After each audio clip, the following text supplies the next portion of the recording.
Bonsoir à vous tous qui sont ici et bonsoir à vous tous qui sont virtuels parce que on a quand même un bon nombre de gens qui sont avec nous en virtuel. Bienvenue à notre soirée de conférence dans le cadre de la journée de sensibilisation au cancer colorectal. Comme vous savez, le mois de mars, c'est le mois de sensibilisation du cancer colorectal et c'est dans ce contexte que notre équipe interdisciplinaire avons organisé cette journée où on a eu le côlon géant au CHUM à notre côté. Et dans ce contexte que ce soir, on a ces présentations. Alors, le cancer colorectal, on le sait, c'est un cancer fréquent au Québec, au Canada, le 3e, le plus fréquent. Et au CHUM, on reçoit de 400 à 500 patients atteints de cancer colorectal annuellement. Donc, on a à cœur la cause du cancer colorectal et on a l'expertise assez ciblée, comme vous allez voir avec certaines des conférences. Je tiens spécifiquement à souligner la participation de Virage. Madame Petitgrou nous a épaulés, ainsi que Madame Chouinard de la communication du CHUM. Je tiens sincèrement à les remercier. Et un merci très spécial à notre infirmière qui a été en fait quasi initiatrice de tout ça, qui est Cathy McDuff. Cathy, si tu peux te lever, s'il vous plaît. Et merci beaucoup, Cathy, de ton implication parce que ça fait depuis le mois de mai qu'on travaille là-dessus. Et aussi Dr. Francine Aubin qui a été partie de l'organisation. Alors, on tient également à remercier certains partenaires qui nous ont soutenus.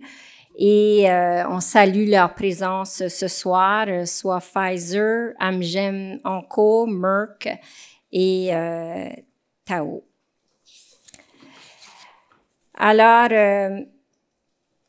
je vous mets cette diapo parce que en 2025, pour faire un traitement de pointe, on doit ajuster le traitement du patient face à certaines différentes composantes. Et pour bien adresser ça, ça prend toute une équipe.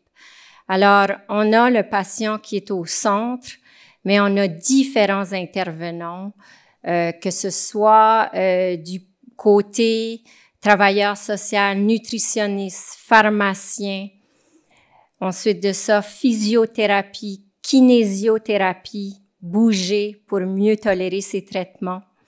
On a tout naturellement le corps médical. Et c'est de plus en plus un challenge d'avoir tous ces gens-là autour et en support aux patients, mais c'est nécessaire. Donc, si tout marche aujourd'hui, c'est vraiment grâce à toute cette grande équipe. Et certains de ces membres d'équipe étaient au kiosque ce soir et sont ici ce soir et je tiens du fond du cœur à les remercier d'être avec nous pour le traitement de nos patients. Alors maintenant, place aux présentations. La première partie sera un contenu un peu plus scientifique. Comme vous allez voir, on va parler de dépistage, on va parler de traitement, soit radio, chimio, immuno. On va parler de recherche, un peu démystifier la recherche.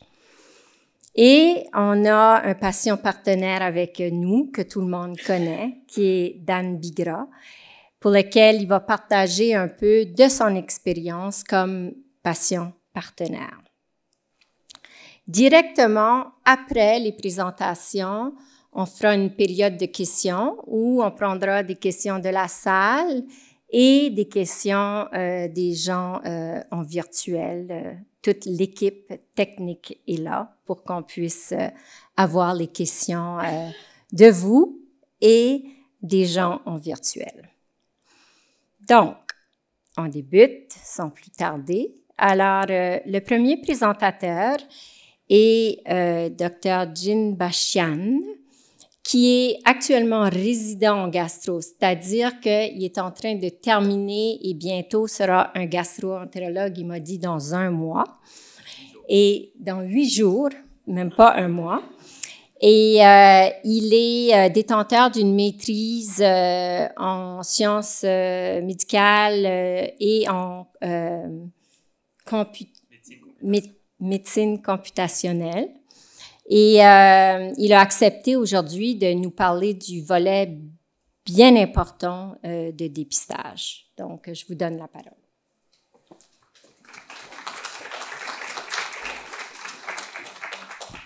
Bon. Bonjour tout le monde. Merci beaucoup pour l'honneur de présenter aujourd'hui. Donc, on va parler aujourd'hui de cancer du côlon et surtout de dépistage.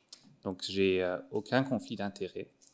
Le cancer du côlon est quand même un cancer très fréquent dans le monde et au Québec. Donc, il y a 20 Québécois par jour qui vont avoir ce diagnostic. C'est un cancer diagnostiqué toutes les 1 ou 2 heures.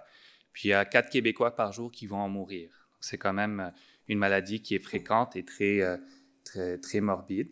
Je vais vous parler un peu de l'histoire de comment le cancer du côlon se développe. Puis ça, c'est juste une illustration de le côlon et des couches au niveau du côlon. Puis l'histoire commence avec un petit polype qui a beaucoup d'ambition dans la vie, puis qui veut grandir. Il accumule des mutations et grandit en accumulant ces mutations. Ce polype devient de plus en plus grand, mais il n'est pas encore un cancer. Puis un jour, il décide, OK, je vais devenir un cancer, je vais accumuler une mutation de trop. Et éventuellement, ce polype, ce cancer nouveau qui s'est développé, décide de quitter le côlon et aller autre part et devient une métastase. Puis cette évolution est importante parce que quand on est au tout début, mais la solution est simple. Et on fait une coloscopie, on enlève le polype. Puis c'est vraiment des interventions très faciles, très rapides. On enlève le polype superficiellement, puis on ne développe jamais un problème par la suite. On fait des petits suivis. Quand le polype est un peu plus grand, peut-être un peu plus compliqué, mais on est quand même capable de l'enlever facilement. Quand le polype est encore plus grand, on l'enlève encore facilement. Mais dès que ça devient un cancer, c'est un peu plus compliqué. Quand c'est un cancer, on ne peut pas les enlever de façon simple, superficielle. Il faut vraiment couper le côlon et puis enlever le morceau où le cancer est. Puis rabouter les 2 bouts ensemble. Puis après ça, quand c'est métastatique, mais le traitement ne peut plus être chirurgical. Ça prend des médicaments. Donc, le but du dépistage, c'est d'attraper ces cancers très tôt, ou même avant même que ça devienne un cancer. C'est vraiment ça le but du dépistage, parce que quand on les attrape si tôt que ça, c'est à 100% curatif, on ne développe même pas le cancer. Alors que dès que ça devient un cancer, bien là, on parle plus de 100% là, en termes d'avoir une cure. Puis là, j'ai posé la question à mon entourage non médecin, puis j'ai demandé, si vous pensez que vous avez un cancer, qu'est-ce que vous pensez que vos symptômes seraient?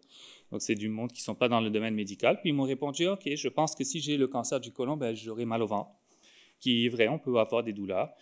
Du sang dans les selles, absolument. Ça peut être des symptômes de cancer du côlon, mais ça peut être des symptômes de plein d'autres choses aussi. De la constipation, oui, ça pourrait arriver, mais peut être constipé pour d'autres raisons. La diarrhée, oui, ça peut arriver aussi. Perdre du poids de façon inattendue, oui, ça pourrait être aussi un symptôme du cancer du côlon. Mais il y a une chose que personne ne m'a répondu quand j'ai posé la question, puis c'est vraiment le symptôme le plus commun du cancer du côlon, puis c'est rien du tout. Donc, vraiment, la majorité des personnes qui ont un cancer du côlon ne le savent pas, n'ont jamais rien ressenti, viennent faire un dépistage dans un contexte tout banal, puis finalement, on leur trouve un cancer du côlon. Donc, c'est pour ça que le but du dépistage, c'est vraiment avant même d'avoir des symptômes, avant même que le cancer se développe, on fait des tests pour l'attraper tôt. Puis c'est ça l'importance du dépistage. Puis comment est-ce qu'on fait un dépistage? Donc, il y a plusieurs façons de le faire. Au Québec, on fait surtout le test de recherche du sang occulte dans les selles, ou RSOSI. C'est relativement simple. On envoie un échantillon de selles à un laboratoire. Puis le laboratoire, il regarde s'il y a des gouttes de sang microscopiques au niveau des selles. Parce que l'idée, c'est que plus le petit polype ambitieux grandit, plus il y a tendance à avoir un tout petit peu du sang qui sort de façon très microscopique. Puis plus le polype est grand, plus il y a des chances que ce polype-là saigne sans qu'on réalise. Puis les cancers saignent beaucoup plus. Donc on les attrape en regardant s'il y a du sang dans les selles. Puis après ça, si le test est positif, il faut faire une coloscopie pour aller voir qu'est-ce qui pourrait saigner, est-ce qu'il y a un polype, est-ce qu'il y a un cancer ou est-ce qu'il n'y a vraiment rien du tout finalement. Donc on fait une coloscopie où c'est une caméra ou le long d'un tube, puis on passe à travers le côlon complet, puis on s'assure de regarder tous les recoins à la recherche du petit polype ou le polype un peu plus ambitieux dans le but de l'enlever et de prévenir le cancer. Et s'il y a un cancer déjà là, dans le but de l'attraper tôt pour que toutes les options médicales et chirurgicales soient disponibles pour le patient. Puis après ça, dépendamment de ce qu'on trouve pendant la coloscopie, un gros polype, un petit polype, dépendamment des résultats de la pathologie, puis on décide c'est quand la prochaine coloscopie. Est-ce que c'est dans 6 mois, dans 3 ans, dans 5 ans, dans 10 ans? Tout dépend un peu de ce qu'on trouve. Qui devrait être dépisté? Donc, c'est vraiment la population qui est plus à risque, parce que si on dépiste toutes les jeunes personnes de 20 ans, on ne trouvera pas vraiment de cancer, puis on perdra un peu nos ressources limitées. Donc, c'est 50 à 74 ans, on fait des RSO-SI aux 2 ans. Si c'est positif, on fait la coloscopie. Si on a des risques un peu plus élevés, donc quelqu'un dans la famille, le père, la mère ou la fratrie a déjà eu un cancer du côlon, mais là, on va directement avec une coloscopie, mais on le fait 10 ans, on commence 10 ans avant le premier cancer du côlon diagnostiqué chez les parents ou la fratrie. Donc, j'ai dit comment, mais vous allez me dire, oui, mais pratiquement, comment est-ce que je me fais dépister? Puis, j'ai passé mon temps pour voir est-ce que c'est vraiment simple. Il y a un programme de dépistage au Québec dans lequel, si on remplit les critères, on peut aller chercher un rendez-vous pour faire un test RSO-SI. Donc, c'est sur Clic Santé. Puis, je me suis dit, est-ce que c'est compliqué? Est-ce que ça prend du temps? Comment est-ce qu'on fait ça? Donc, je suis allé sur Clic Santé. Donc, ça, c'est le site web de Clic Santé. Il y a un dépistage du cancer colorectal. On met notre code postal, quand même assez simple. Puis après ça, j'ai été capable de trouver un rendez-vous dans les 7 prochains jours. Donc, c'est vraiment pas si difficile que ça. Une infirmière vous rencontre, voit si vous rencontrez des critères d'éligibilité, puis si oui, on fait le test de dépistage, puis si c'est positif, là, vous êtes enligné vers une coloscopie. Donc, quand même pas si compliqué que ça. Puis, ça, c'est pour réitérer que si on les attrape assez tôt, 100% curatif, quand on les attrape avant que c'est un cancer. Donc, on a intérêt de se faire dépister tôt et de se faire dépister fréquemment. Puis, je vous laisse avec ce petit message qu'on va parler beaucoup de cancer du côlon, mais vraiment, le premier pas, c'est le tout début. Puis, si on commence par le tout début, on n'aura même pas à proposer des options agressives ou plus avancées. Donc, vraiment, le dépistage est très important. Donc, merci beaucoup pour votre temps.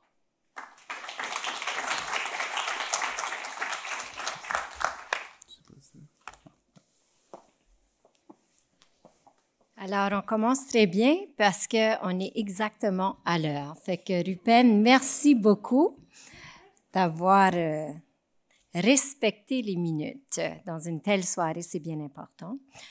Donc, merci pour ta bonne présentation également. Et tel que mentionné, on prendra les questions à la fin de toutes les présentations. Alors, quand on est atteint d'un cancer colorectal à visée curative, qu'on appelle, c'est-à-dire qu'on veut une guérison que souvent on déclare à 5 ans, une partie qui est souvent nécessaire est la chirurgie. Et donc, ce soir, on a Dr. François Dagbert, qui est professeur adjoint clinique, qui est chercheur au CHUM également, au CHUM, qui va nous présenter sur les différentes technologies en chirurgie colorectale. Merci, François.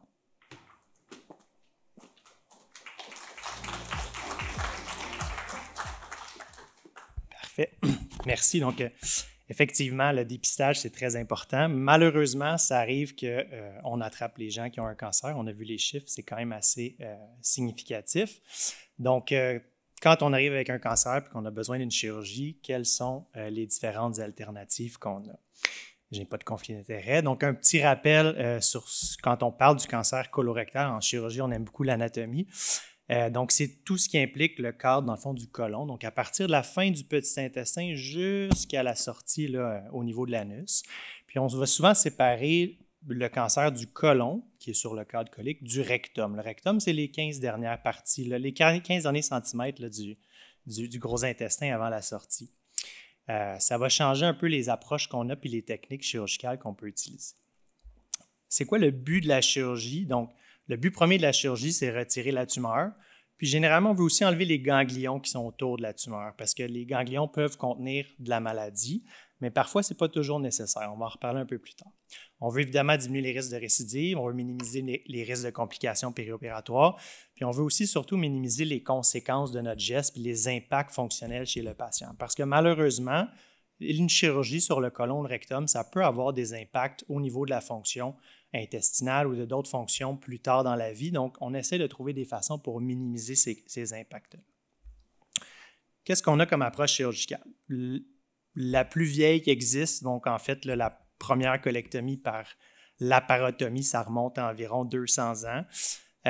Donc, on va faire une laparotomie, c'est-à-dire qu'on va ouvrir l'abdomen, on va ouvrir la paroi abdominale pour aller avoir accès aux organes intra-abdominaux.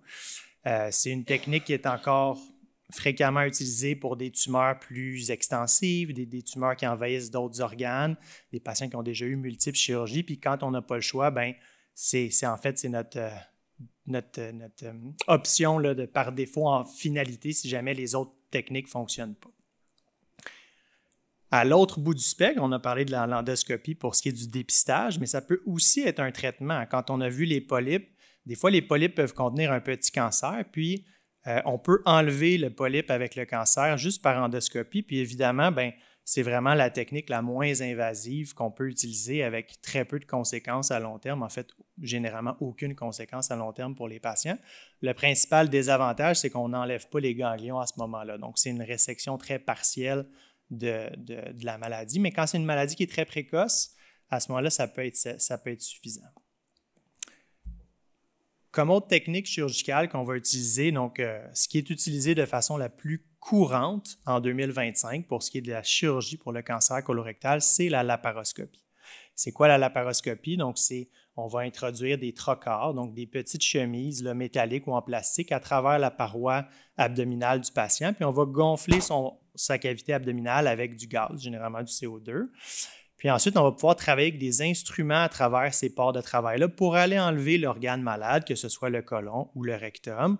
Puis ensuite, on va pouvoir faire une petite incision pour sortir le bout d'intestin qui est malade puis faire la connexion. Évidemment, c'est une technique qui a été étudiée puis qui a été très bien démontrée pour être aussi efficace puis aussi sécuritaire en termes d'oncologie, donc en termes de taux de guérison des patients qui sont atteints d'un cancer, que la laparotomie, mais avec moins de complications puis moins d'impact fonctionnel, une récupération plus rapide. On peut même pousser la chose avec utiliser seulement une seule incision, mais ça nécessite quand même des instruments un peu particuliers, fait que ce n'est pas utilisé de façon routinière, je vous dirais, cette technique-là, mais sachez qu'on peut faire ça à travers juste une incision puis un port de travail pour enlever un bout de côlon. Quand je vous ai dit au début de la présentation qu'on séparait généralement le rectum du côlon dans nos discussions, dans nos interventions, c'est parce que le rectum présente certains défis supplémentaires. Donc, c'est un accès qui est plus difficile, ce qui limite parfois l'accès en laparoscopie. On travaille à travers un bassin osseux. On ne peut pas déplacer l'os ou le bassin du patient, donc on doit travailler à l'intérieur de ces limites-là. Puis en plus, quand on parle du cancer du rectum, bien là, on est plus proche de la sortie. Il y a plus de risque d'avoir des stomies, donc des sacs. Il y a plus de risque d'avoir des impacts fonctionnels après la chirurgie. Donc, on modifie un peu notre approche chirurgicale chez les patients qui ont un cancer du rectum. Pour minimiser les impacts, ça, c'est une des techniques qui a été développée là, depuis les années 80. Donc, c'est l'approche minimalement invasive transanale. Il y a différents noms qui existent selon quelle compagnie fait la plateforme, mais ça a tous un peu le même principe qui est de mettre un port de travail dans le rectum, gonfler le rectum un peu comme en colonoscopie, mais on a accès à des instruments donc de chirurgie. Donc, on peut aller enlever plus creux, hein, enlever complètement la paroi du rectum si on a besoin. Le principal avantage, c'est que c'est une chirurgie, généralement une chirurgie d'un jour. C'est des chirurgies qui ont très peu de conséquences fonctionnelles chez les patients. Le principal désavantage, encore une fois, c'est qu'on ne va pas enlever les ganglions autour du rectum. Donc, chez les patients qui ont un cancer précoce, donc on peut utiliser cette technique-là, mais dans les cancers plus avancés, ça ne s'applique pas. Encore une fois, c'est l'importance du dépistage, c'est que même si on trouve un cancer, si on le trouve plus tôt, on peut faire des techniques chirurgicales qui sont moins invasives. On peut même pousser la chose avec une équipe qui est en laparoscopie au niveau de l'abdomen, puis une équipe qui est en chirurgie transanale minimalement invasive au niveau du périnée, puis combiner les deux approches pour enlever le rectum au complet. Ça nous permet de faire des chirurgies moins invasives chez des patients qui ont peut-être des anatomies moins favorables. Puis la dernière technologie, le new kid on the block, si on veut, c'est la chirurgie robotique. Donc, première colectomie par robot début des années 2000. Donc, ça fait à peu près 20 ans que cette technologie-là existe. Puis, c'est quoi la robotique? En fait, c'est une plateforme, donc une console où le chirurgien va être assis, qui est généralement à côté de la table d'opération, quoique ça peut se faire transatlantique. Ils l'ont déjà essayé puis ça fonctionne. Puis, le chirurgien va contrôler les bras du robot. Donc, le robot est arrimé sur des trocars de laparoscopie. Puis, c'est le chirurgien qui contrôle les bras du robot. Donc, le robot ne fait pas la chirurgie tout seul, malheureusement, mais c'est encore le chirurgien qui fait la chirurgie, mais à l'aide des articulations puis des bras plus précis qu'en laparoscopie, ce qui permet de diminuer les risques qu'on ne soit pas capable de finir la chirurgie avec une approche minimalement invasive. Il y a même des ports de travail single port en robotique qui permettent de faire des choses assez impressionnantes. Là, je vous encourage à aller regarder sur YouTube là, sur Robot Suture Grape. Là. Puis vous voyez la fin du vidéo, c'est quand même assez impressionnant ce qu'ils sont capables de faire, ce qu'on est capable de faire avec cette technologie. Il n'y a pas juste les approches chirurgicales, il y a aussi certaines avancées technologiques, des choses qu'on va utiliser là, de façon routinière ou pas, mais qu'on va utiliser de façon régulière en chirurgie. Donc, une des technologies qui existent, c'est la fluorescence. Donc, ça permet d'injecter un produit à un intraveineux dans le patient, puis regarder en temps réel avec une caméra spéciale la perfusion. Donc, on peut voir exactement où se rend le sang sur l'intestin, ce qui nous permet d'être sûr que où est-ce qu'on coupe, où est-ce qu'on reconnecte, c'est viable. Puis une dernière chose qui est en train de se développer, mais qui est encore plus à l'étape de recherche et de projet, c'est tout ce qui est réalité augmentée. Donc, ça permet de fusionner sur l'image de l'écran de laparoscopie ou de robotique en temps réel les images d'un scan ou d'une résonance que le patient aurait passé avant, puis ce qui nous permet de voir les organes à l'extérieur, dans le fond, que ce qu'on serait capable de voir de façon directe. Ça, c'est vraiment quelque chose qui n'est pas encore arrivé, mais qui s'en vient dans les 10, 15, 20 ans qui s'en viennent. En terminant, j'ai demandé à une application AI Generative Imaging de me dire de quoi aurait l'air le futur de la chirurgie colorectale, puis je dois vous dire que je suis un peu déçu de ce qui m'a sorti, étant donné que c'est une chirurgienne qui opère un drap, premièrement, avec des instruments de laparotomie. Donc, ça va peut-être plus ressembler à ça si on pense à des choses plus futuristiques, donc des images holographiques, la réalité virtuelle, la réalité augmentée. Puis ça va vraiment permettre d'avoir, peut-être minimiser les conséquences de la chirurgie dans le futur. Voilà.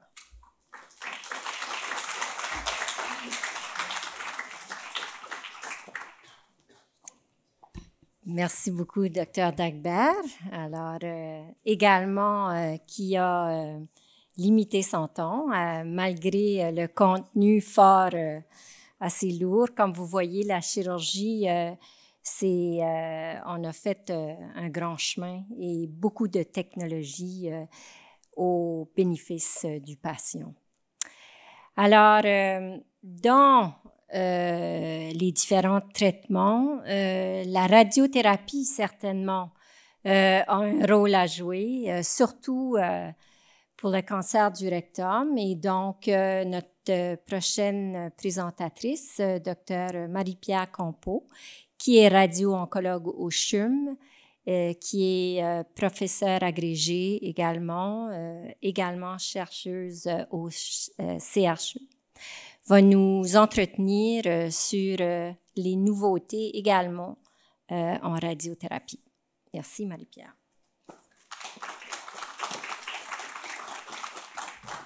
Donc, bonjour. Ça fait plaisir de vous parler du rôle de la radiothérapie pour le traitement du cancer colorectal.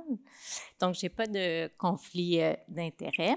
Donc, premièrement, qu'est-ce que c'est la radiothérapie pour démystifier un peu ce traitement-là? Donc, c'est un des traitements qui est utilisé pour traiter le cancer. C'est utilisé depuis plusieurs décennies pour traiter, entre autres, le cancer colorectal. Et c'est en fait un rayonnement de haute énergie qui est produit par un appareil. Le plus souvent, ce sont des rayons X de haute énergie et qui sont dirigés là, de façon spécifique avec grande précision au niveau des cellules tumorales, la région qu'on veut traiter, en évitant les organes sains autour, toujours pour minimiser les effets secondaires du traitement. Donc, on a différents types de traitements par radiothérapie. Le plus fréquent, c'est la radiothérapie externe. Comme on l'a dit, c'est pour le cancer du rectum que c'est utilisé principalement. On l'utilise en radiothérapie externe, souvent combinée une chimiothérapie avant une chirurgie. Et plus récemment, la radiothérapie externe a été donnée avec la chimiothérapie quand on veut éviter dans certaines situations une chirurgie ou essayer de contrôler là, si un patient qui ne pourrait pas avoir de chirurgie pour un cancer du rectum localisé. Il y a aussi des techniques par curithérapie où on donne la radiothérapie au niveau de la tumeur en interne avec des sources radioactives. La radiothérapie par-opératoire où on combine une radiothérapie à une approche chirurgicale, donc directement en salle d'opération. Et à l'autre spectre de la maladie, pour les patients qui auraient des maladies métastatiques, on peut donner un traitement très ciblé au niveau des métastases, le plus souvent combiné une chimiothérapie. On appelle ça la radiothérapie stéréotaxique ou SBRT. Donc, la radiothérapie externe, comme je disais, qui est la forme de traitement la plus fréquente, la plus fréquemment utilisée en cancer colorectal, plus souvent pour le cancer du rectum. Donc, on va revoir les différentes étapes pour le patient. Donc, initialement, le patient va rencontrer le radio-oncologue, l'équipe. On va faire un bilan pour évaluer le stade de la maladie. Il va rencontrer les autres spécialistes. Puis, en groupe, si dans le plan de traitement, il y a de la radiothérapie, il va revenir pour les prochaines étapes. Le plan de traitement est déterminé là, de façon personnalisée pour chaque patient. Quand le patient revient, on a une étape de préparation ou de planification de traitement qu'on appelle. Donc, à ce moment-là, le patient revoit habituellement le radio-oncologue avant et il y a une planification avec un scan. C'est comme un scan en radiologie là, diagnostique, mais on a des accessoires d'immobilisation pour que le patient soit toujours dans la même position de traitement au scan et après pour les traitements de radiothérapie. Donc, comme ici, on voit, il y a des coussins pour le positionnement. Par la suite, le patient repart à la maison et là, l'équipe va travailler pour faire le plan de traitement personnalisé pour le patient. Comme par exemple, si on a un patient qui reçoit des traitements pour un cancer du rectum, bien, le scan a été fait et là, le radio-oncologue va utiliser les scans d'autres imageries qui ont été faits aussi, comme ici, on voit une résonance, un TEP scan. Et il va y avoir des contours qui vont être faits pour déterminer la région qui va être traitée, où il y a le cancer, puis les régions qui sont à risque. Puis aussi, on va faire le contour des organes sains pour éviter les régions à éviter. Et là, il va y avoir les dosimétristes, les technologues, les physiciens qui vont faire un plan de traitement. Ici, c'est un plan par IMRT qu'on voit. Donc, la dose, elle est vraiment conforme à l'endroit où il y a la tumeur où on veut traiter, tout en évitant le plus possible les organes sains au pourtour pour minimiser les effets secondaires. Le patient, par la suite, revient en salle de traitement pour recevoir la radiothérapie. C'est écoulé là, en moyenne une semaine entre les examens de planification et le début des traitements.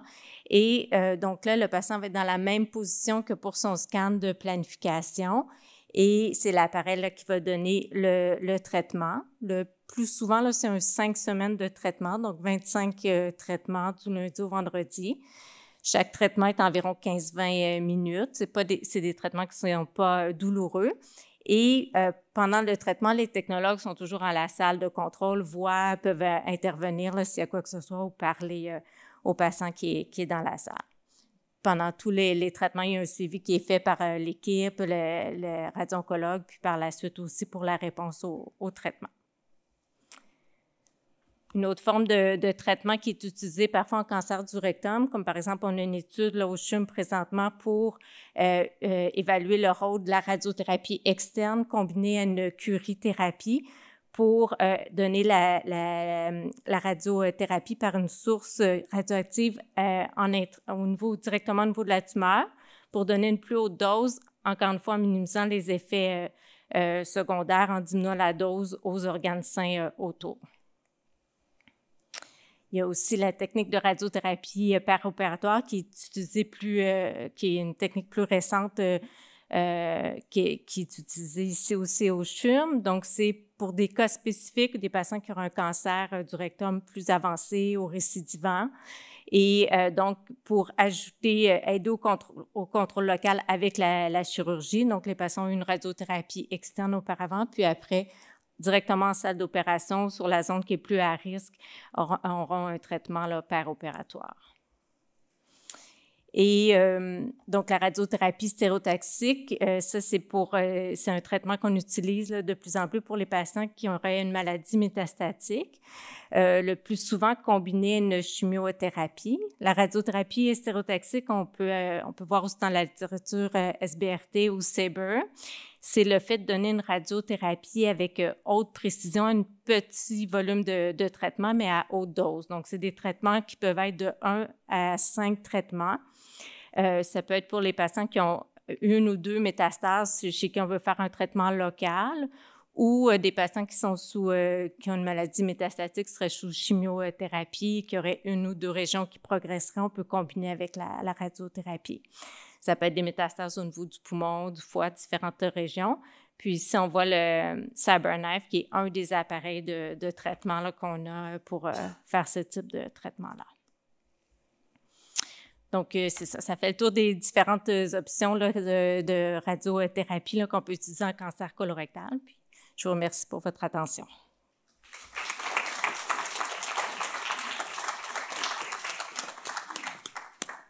Merci beaucoup, Dr. Compeau. Comme on peut voir, ça commence à se compliquer. Alors, au début, le dépistage relativement simple, la chirurgie, OK, c'est comme un peu plus visuel, différentes technologies. La radiothérapie commence à s'embarquer, c'est haute technique, certaines diapos assez pas trop faciles à comprendre. Et on continue. Alors, la chimiothérapie a beaucoup évolué dans les dernières années. En oncologie colorectale, wow! On a fait des grands progrès. Et ce soir, on a Dr. Francine Aubin, hémato-oncologue au CHUM, avec un intérêt ciblé en oncologie colorectale, elle est chercheur également, elle est professeure agrégée de clinique à l'université. Et elle va nous entretenir sur toutes ces molécules qui nous aident beaucoup et guérissent maintenant seules le cancer colorectal. Alors, Dr. Aubin.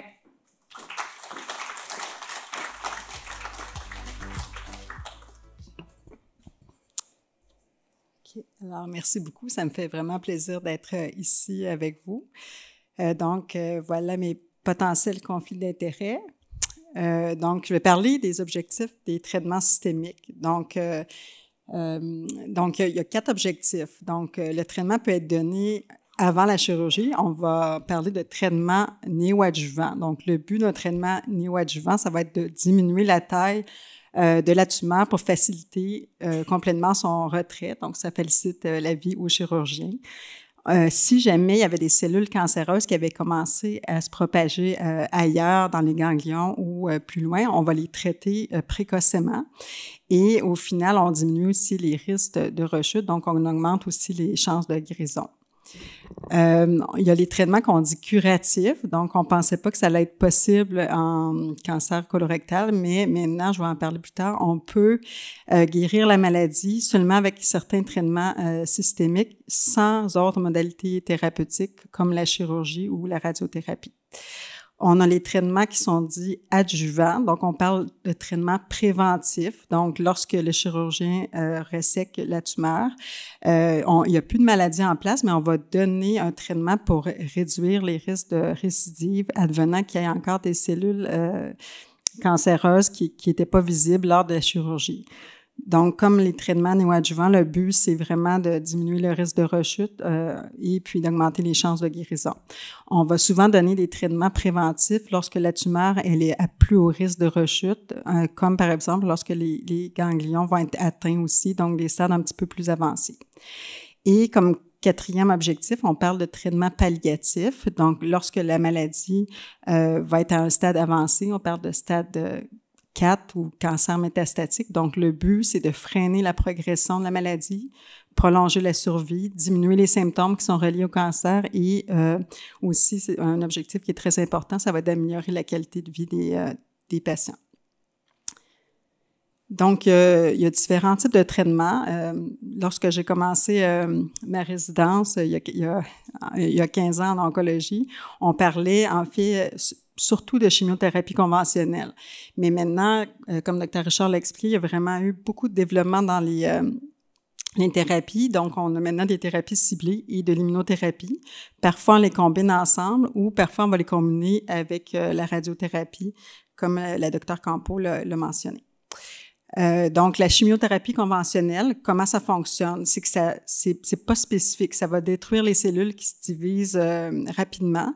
Donc, ça fait pas la distinction entre les cellules cancéreuses et certaines cellules saines qui se divisent aussi rapidement, comme les cellules de la moelle osseuse, des muqueuses et des cheveux. Donc, c'est pour ça que les patients vont avoir plus d'effets secondaires aussi associés. Donc, il y a les principaux agents utilisés comme chimiothérapie dans le traitement du cancer colorectal. En fait, la plupart sont intraveineux, mais on a aussi des thérapies qui se prennent oralement. Donc, on a le 5-FU, le 5-fluorouracil, qui est vraiment une chimiothérapie qui est utilisée depuis plus de 50 ans là, en oncologie. On a son précurseur aussi qui est la forme Peros, donc par la bouche, la capecitabine. On a l'irinotecan aussi, l'oxaliplatin qu'on va souvent combiner avec le 5-FU. Et plus récemment, on a le trifluridine tipiracil qui est aussi une chimiothérapie par la bouche. Comme je l'ai dit aussi, on peut faire des régimes de combinaison comme on appelle le Folfox qui est souvent utilisé, Folfiri, qui sont aussi des chimiothérapies intraveineuses. Et puis, on a vu avec le kiosque des pharmaciens, souvent on va donner la chimiothérapie par les veines, mais avec un petit dispositif, une petite pompe que le patient va amener à la maison avec lui. Donc, la chimiothérapie permet d'être diffusée plus lentement avec moins d'effets secondaires. On a les thérapies ciblées. Donc, les thérapies ciblées, ça vise des points spécifiques qu'on appelle des biomarqueurs. Donc, ça, c'est très important en oncologie. Donc, ça permet une médecine qui est vraiment un traitement personnalisé. Donc, on va identifier des points spécifiques sur les cellules cancéreuses comme une mutation, une protéine anormale qui va favoriser la croissance, puis on va la cibler. Donc, l'avantage de thérapie ciblée, c'est qu'étant donné que c'est un traitement qui est plus spécifique, ça va épargner les cellules saines. C'est pas complètement spécifique, mais souvent, il va y avoir moins d'effets secondaires associés que la chimiothérapie. Des exemples de cibles moléculaires dans le cancer colorectal, on a le GFR qui peut être ciblé, qui est un récepteur là, qui entraîne en fait, lorsqu'il est stimulé, toute une cascade de signalisation qui en fait mène à la reproduction, la multiplication des cellules cancéreuses. Donc, on a deux exemples. On a le cetuximab et le panitumumab qui sont souvent utilisés, soit seuls, mais souvent aussi en combinaison avec la chimiothérapie. Donc, des anticorps monoclonaux qui ciblent le GFR. Un autre exemple de cible moléculaire, on a les anti-BRAF, comme l'encorafenib, qui va cibler une mutation précise, qui est la mutation du BRAF V600E, et puis qui est une thérapie ciblée qui va être utilisée avec une autre thérapie ciblée qui est un anti-EGFR. Donc ça, c'est assez récent dans les dernières années qu'on a identifié cette cible-là. Donc, comme je le disais, beaucoup de développement dans les avancées là, en traitement de cancer du côlon et du rectum. On a aussi l'angiogénèse comme cible moléculaire. On a plusieurs agents qui sont disponibles. Donc, on a le bevacizumab, le regorafenib ou le fruquintinib, qui est un médicament qui vient tout juste d'être approuvé. Là. Donc, en fait, le but, c'est qu'on va agir sur dans le fond, des facteurs impliqués dans l'angiogénèse. Donc, on va restaurer une vascularisation plus normale au niveau de la tumeur. Donc, ça va permettre, soit que ça agit seul, mais ça peut permettre aussi d'agir, d'augmenter l'efficacité de la chimiothérapie, comme le bevacizumab est souvent combiné avec les chimiothérapies. Et plus récemment, on a l'immunothérapie. Donc, l'immunothérapie, qu'est-ce que ça fait? C'est que ça va stimuler le système immunitaire. Donc on donne un traitement qui va stimuler le système immunitaire du patient à mieux combattre le cancer. On sait que les cellules cancéreuses savent se cacher puis vont échapper aux défenses immunitaires naturelles du corps. Donc, ce que l'immunothérapie fait, c'est que ça va stimuler les défenses immunitaires puis ça va attaquer les cellules cancéreuses plus efficacement. Donc, on a les inhibiteurs de point de contrôle immunitaire qui sont utilisés. Malheureusement, en cancer colorectal, la plupart des cancers, les tumeurs en fait, la plupart des cancers colorectaux ne répondent pas à l'immunothérapie. Il y a une petite catégorie qui vont avoir vraiment des très bonnes réponses, mais c'est pas la majorité des cancers. Et puis, vous avez sûrement entendu parler, il y a quelques années, ça avait fait les manchettes, on en avait parlé dans la presse, il y avait une étude new-yorkaise qui avait été présentée à notre congrès, puis ça avait été publié dans un grand journal. C'était vraiment une étude faite à New York, une étude un peu révolutionnaire. On sait que 5% des tumeurs colorectales qu'on va dire qui vont avoir qui vont être MMR déficients ou présenter une instabilité microsatellite, de sorte que ces tumeurs-là vont être très sensibles à l'immunothérapie. Donc, ce qu'on a fait, c'est qu'on a testé des patients, on a dit on va les traiter avec de l'immunothérapie pendant 6 mois et on va voir par la suite ça va être quoi leur devenir. Ça, j'aimerais ça rappeler que c'était vraiment des patients avec des tumeurs du rectum qui étaient localisées. Donc, c'était pas des patients avec des métastases. Et puis, ce qu'on s'est rendu compte, c'est que vraiment très rapidement, les patients avaient une très bonne réponse. En fait, 100% des patients ont une réponse complète. On a eu des données à plus long terme où on avait vraiment une réponse complète soutenue. Alors, pour ces patients-là, on n'a pas eu besoin de faire de radiothérapie, on n'a pas eu besoin de donner de la chimiothérapie conventionnelle et on n'a pas eu besoin de les opérer. Donc, c'est vraiment révolutionnaire, mais malheureusement, ça s'applique seulement à un petit pourcentage de patients, mais on fait le test chez tous les patients. Lorsque le cancer est plus avancé aussi, on a des données avec l'immunothérapie, soit le pembrolizumab ou plus récemment la combinaison nivolumab plus ipilimumab, qui sont des immunothérapies qui ont démontré aussi des très bons taux de réponse.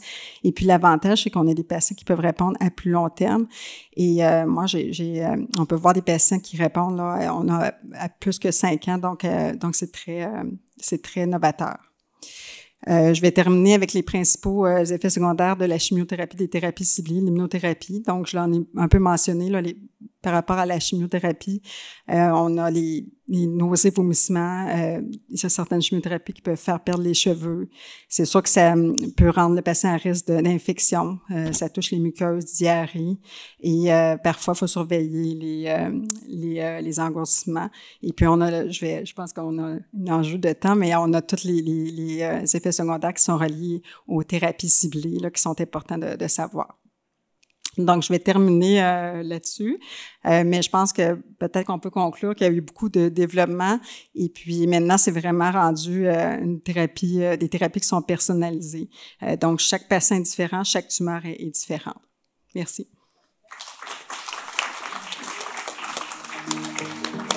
Alors, merci beaucoup, Dr. Aubin. Comme vous voyez, c'est complexe et puis c'est pas pour rien qu'une des diapos que j'avais démontrées qui était une équipe tout autour parce que vraiment, on veut faire un traitement qu'on appelle à la carte pour chaque patient parce que les thérapies deviennent vraiment ciblées aux patients. Bon, maintenant, on va s'enchaîner sur un volet un petit peu plus scientifique, mais applicable encore une fois aux patients. Et on est content d'avoir avec nous ce soir Dr. Jamal. Elle est hémato-oncologue au CHUM. Elle est également professeure agrégée à l'université. Elle est chercheure au CHUM. Elle dirige même une des plateformes de recherche clinique. Et elle va nous parler de la recherche clinique 101. En d'autres mots, elle va nous expliquer comment ça fonctionne, la recherche clinique. Merci d'être là. Merci pour l'invitation. En fait, moi, mon problème, c'est la technologie. Donc, voici mes conflits d'intérêts potentiels. Donc, en fait, ce que je voudrais que vous sachiez sur la recherche clinique, c'est qu'aujourd'hui, tous les traitements qu'on a en oncologie, pas juste en cancer colorectal, mais en oncologie en général, ont commencé un jour dans une étude clinique. Et on va souvent entendre les patients dire « je suis dans un essai clinique pour le cancer du côlon » ou « je suis dans un essai clinique de phase 1 » ou « je suis dans un essai clinique de phase 2 ». Moi, je reçois un placebo. Moi, j'ai été randomisée au bras standard de soins. Mais qu'est-ce que ça veut dire exactement? Donc, en fait, les premières notions d'essai clinique remontent dans les années 1600-1700. Et en fait, le premier essai clinique a été fait par un docteur Lind, qui était sur un navire britannique dans 1747. Et c'est lui qui a tenté de traiter le scorbut qui affectait les marins et qui faisait en sorte que les marins décédaient. Il a pris 12 marins scorbutiques divisés en 6 groupes et il leur a donné à chacun un traitement différent. Donc, par 2 marins à la fois. Il y en a qui recevaient du cidre, d'autres du vinaigre. Je vous passe les autres bras contrôle. Mais il y a un groupe de 2 marins qui a reçu des oranges et des citrons. Et c'est le seul groupe qui a rapidement guéri du scorbut. Et ça, c'est le premier essai clinique randomisé. Je suis pas sûre du processus de consentement. On a évolué depuis ce temps-là. Mais c'est le premier essai clinique randomisé qui a permis de voir que, en fait, les agrumes permettent de guérir le scorbut. Ça a pris plus longtemps pour comprendre que finalement, c'est un déficit en vitamine C. Mais ça, c'est plus du côté de mes chercheurs fondamentaux que ça s'est passé. Qu'est-ce que ça implique un essai clinique? Bien, ça implique un chercheur, mais ça implique surtout un patient, un sujet humain. Et c'est une étude qui va suivre les patients dans le temps. Généralement, en recherche clinique en oncologie, on va suivre les patients dans le temps. On va appeler ça une étude prospective. Et c'est quoi le but de cet essai clinique-là? C'est de mesurer les effets d'une intervention à différents stades de la maladie. Ça peut se faire en prévention. Donc, est-ce que faire un test de recherche de sang dans les selles, mettre la moitié des patients en dépistage, l'autre moitié n'est pas en dépistage avec le test, est-ce que ça change la survie? C'est une façon de mesurer l'effet d'une intervention. Ça peut se faire en diagnostic, en imagerie, faire des scans pour diagnostiquer de façon précoce la récidive. Ça peut être dans un traitement. Est-ce que je donne ou pas ce traitement? Est-ce que ça change le devenir? Et ça peut être aussi dans le contrôle des symptômes. Est-ce que quand je donne cet antiémétique, antinauséeux, avec ce traitement-là, est-ce que ça permet à la personne d'avoir une meilleure qualité de vie, de ne pas passer la nuit dans la salle de bain sur le bol de toilette? Ce que ça implique en essai clinique, c'est aussi de regarder pas seulement le bénéfice, mais aussi les effets secondaires, les effets néfastes d'une intervention, parce que certaines choses peuvent avoir un bénéfice, mais si elles sont accompagnées d'un effet néfaste important, peut-être que le jeu en vaut pas la chandelle. Aujourd'hui, tous nos traitements en oncologie en cancer colorectal particulièrement, on fait partie à un moment donné d'une étude clinique. Pour 10 000 molécules testées en laboratoire, il y en a une dizaine qui vont être testées chez l'humain. Et c'est chez ces 10 molécules testées chez l'humain, il y en a une, après 5 à 10 ans d'évaluation, qui va se retrouver mise en marché. Donc, il faut tous les jours, dans les laboratoires, trouver des nouvelles molécules, amener ces molécules en recherche clinique pour espérer changer la trajectoire d'un patient en cancer. Ça se fait à travers des protocoles de recherche.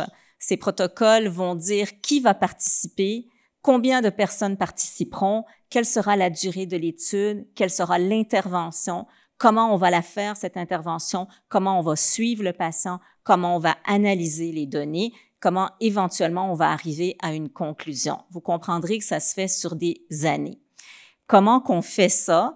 Bien, il existe différents types d'études cliniques. Quand on commence pour la première fois chez l'humain avec un nouveau médicament, on ne veut pas traiter 100 personnes à la fois. On veut traiter un petit échantillon pour trouver la dose qui est sécuritaire chez l'humain, dans ce qu'on appelle une étude de phase 1.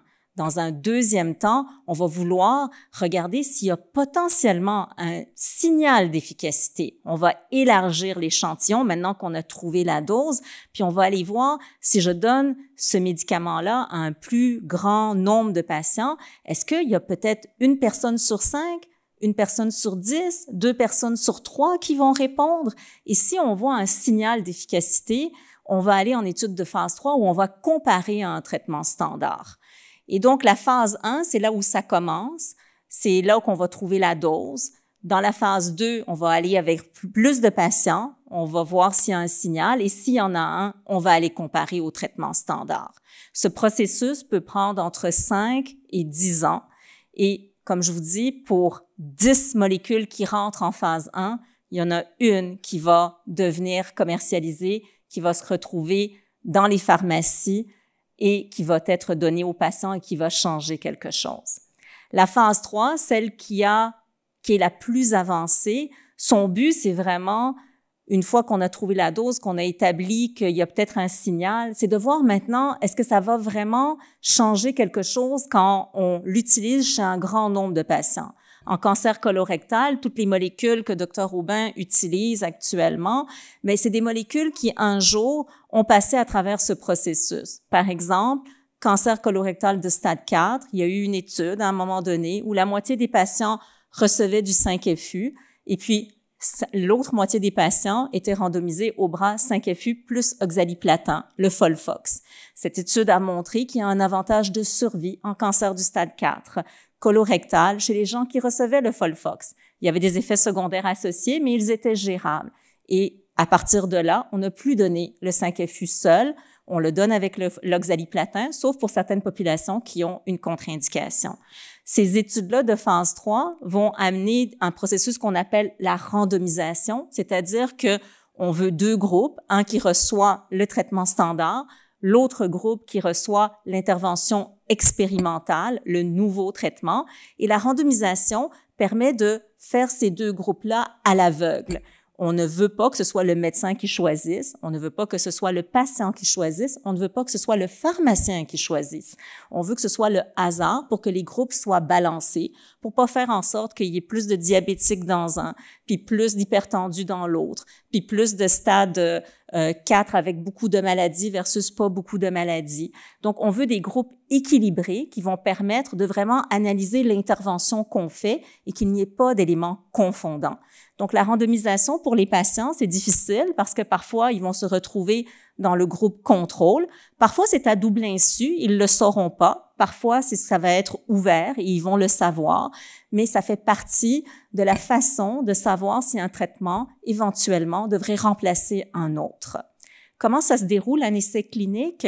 Il y a une présélection. Il faut avoir des participants, 1 qui consentent, 2 qui veulent s'embarquer dans ce processus, qu'on va donc analyser pour voir s'ils répondent aux critères d'éligibilité, éventuellement qui vont être traités et qu'on va suivre dans le temps. Comment trouver un essai clinique? La meilleure façon, c'est d'en parler à votre médecin, mais il y a aussi toutes sortes de sites, la Fondation canadienne, la Société canadienne du cancer, les associations de patients, QCRO, Onco-Québec, c'est tous des sites qui peuvent vous diriger. On a les associations de patients qui souvent sont très aidantes. Donc, mon temps achève. Je pourrais parler avec vous pendant plusieurs minutes, plusieurs heures, mais je sens le exact, on va l'appeler comme ça. Donc, seul on va plus vite, ensemble on va plus loin. Alors, merci à toute l'équipe.